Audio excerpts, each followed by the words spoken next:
ഈശോ എന്താണ് ചെയ്യുന്നത്? 8-ാം സ്ഥലത്ത് ആശ്വസിപ്പിക്കുന്നു. ആരാശ്വസിപ്പിക്കുന്നു? ആശ്വസിപ്പിക്കുന്നവന്റെ അവസ്ഥ എന്താണ്? ആശ്വസിപ്പിക്കാൻ നിൽക്കുന്നവന്റെ അവസ്ഥ ഇതാണ്. ഇങ്ങനെ നിന്നിട്ടാണ് ഒരാളെ ആശ്വസിപ്പിക്കുന്നത്. ആശ്വസിപ്പിക്കാൻ നിൽക്കുന്നവന്റെ ശരീരം മുഴുവൻ വ്രണമാണ്.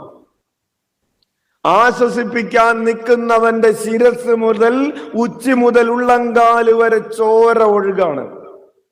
അവന്റെ കണ്ണടിച്ച് പൊട്ടിച്ചിട്ടുണ്ട്, കാതടിച്ച് പൊട്ടിച്ചിട്ടുണ്ട്, ചുണ്ടടിച്ച് പൊട്ടിച്ചിട്ടുണ്ട്, വായിലൂടെയും കണ്ണിലൂടെയും മൂക്കിലൂടെയും ഒക്കെ ചോര ഒഴുകാണ്.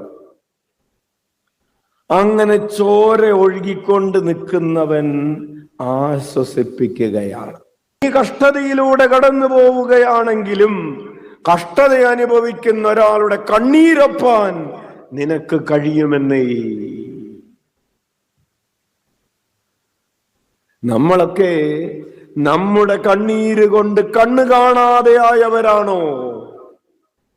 നമുക്ക് നമ്മുടെ കണ്ണീരും നമ്മുടെ പ്രശ്നങ്ങളും കഴിഞ്ഞിട്ട് വേറൊരാളെ കാണാൻ സമയമില്ല. നമ്മൾ പറയും, ഓ നിങ്ങളുടെ ഒക്കെ പ്രശ്നങ്ങൾ എന്ത്, എന്റെ പ്രശ്നമാണ് വലുത്. ഹല്ലേലൂയ.